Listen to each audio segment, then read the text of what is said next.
Shalom. This week we begin Sefer Devarim, the fifth Chumash, fifth book of the 5 books of Moses, a book known as Deuteronomy.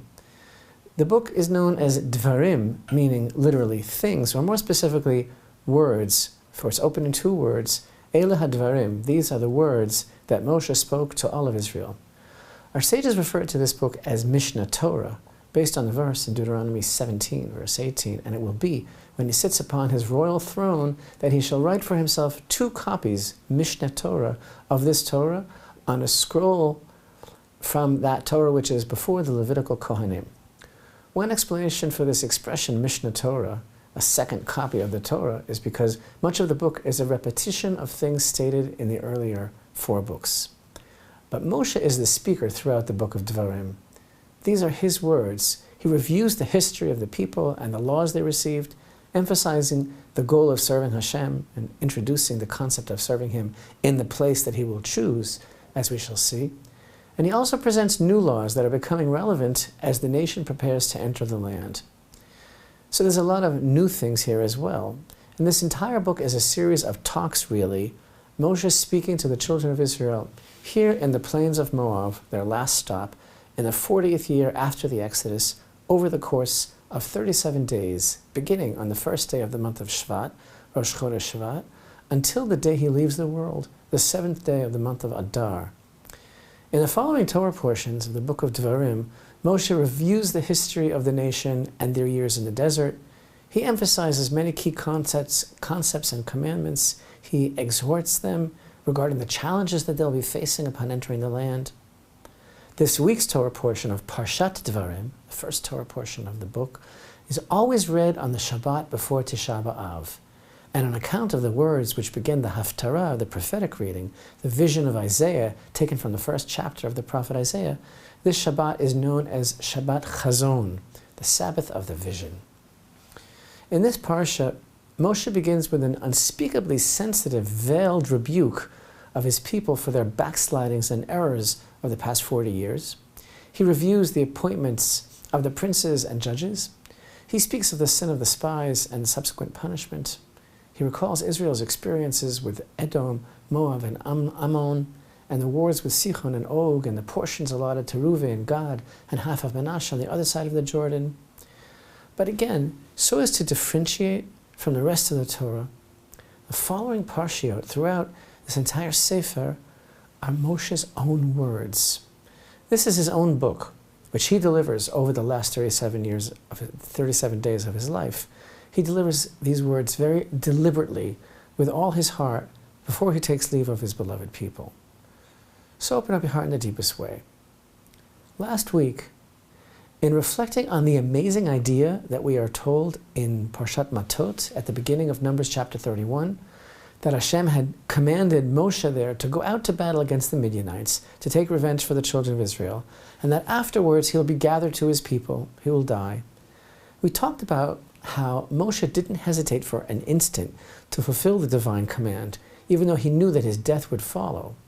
If you recall, we spoke about Moshe Rabbeinu's thoughts, how he had no thoughts for himself, he had no thoughts of his own, because all his thoughts were totally a reflection of the Ratzon, the will of HaShem. So here's the deepest insight about Moshe. This entire Torah portion, this entire book of the Torah, Devarim, is Moshe's own words. It's a different level than the previous 4 books of the Torah, which is Hashem's word. This is Moshe's word to the people of Israel, and it's called Devarim, words, and it's all Moshe's own words. But yet remember that Moshe is the man who originally, back in chapter 4 of the book of Exodus, demurred when told by God that he would be the one to deliver his people from Egypt. He objected, and he said about himself, I'm not a man of words. He said, I'm heavy of mouth and heavy of speech, heavy of tongue.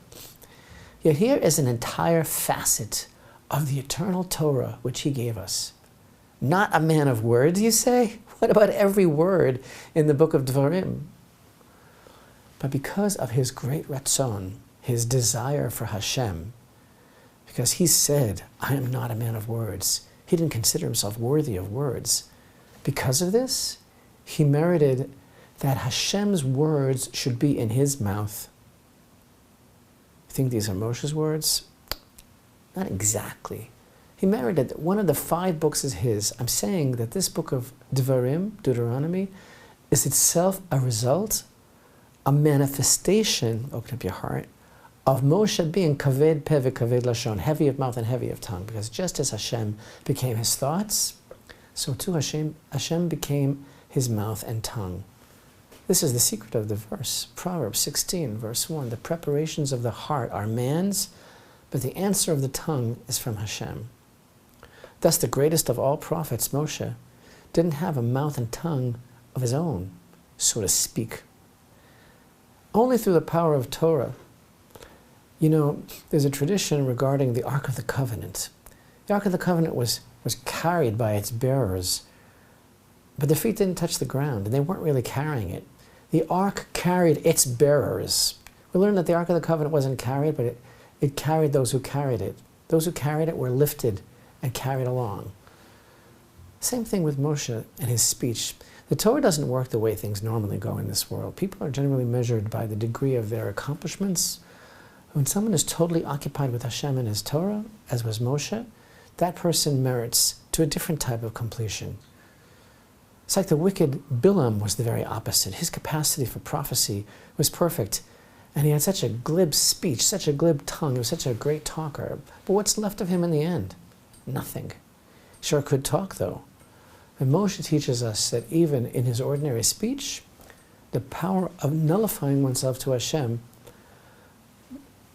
Moshe found favor in God's eyes because he was the humblest of all.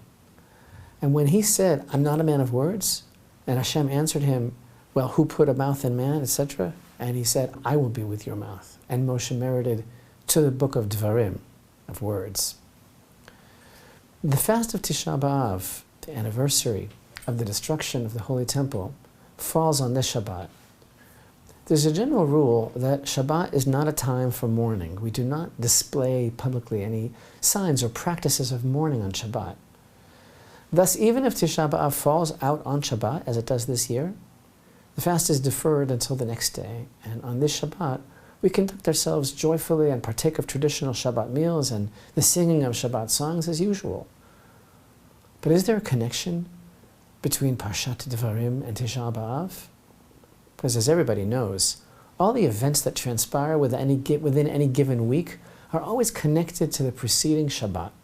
This is a well-known concept that was taught by many authorities such as the Torah, the Shla, Rabbi Yishayel Levi Horowitz, the Pri Tzadik, Rabbi Tzadik HaKohen Milublin, and many others.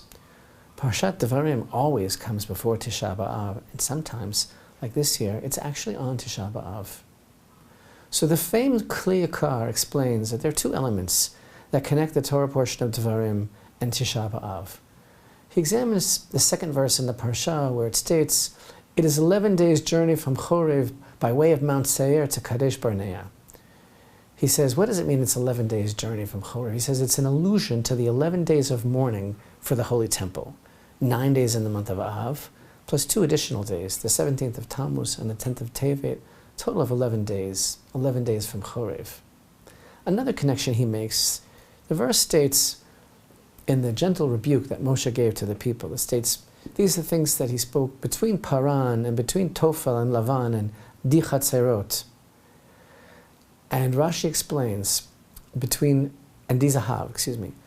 explains between Paran and between Tofel and Lavan, this is referring to the fact that he rebuked them for their complaining about the manna, which was Lavan, white. As the verse states in Numbers 21:5, our soul is disgusted with this insubstantial food. And for the sin they committed in the wilderness of Paran, the spies, and Di Zahav, he rebuked them for their golden calf, which they created with their abundance of gold.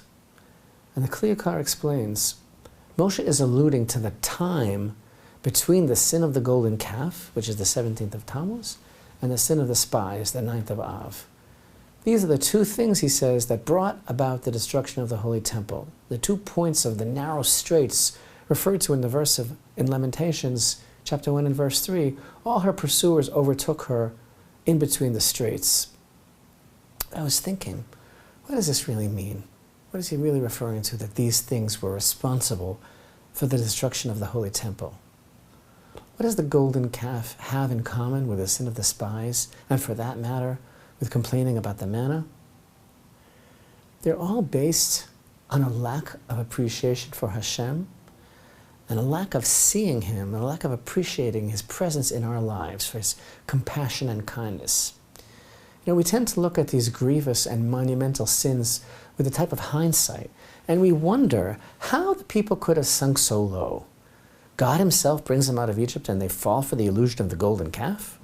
God is lovingly feeding His people in the wilderness from the heavenly table and they're complaining about the food?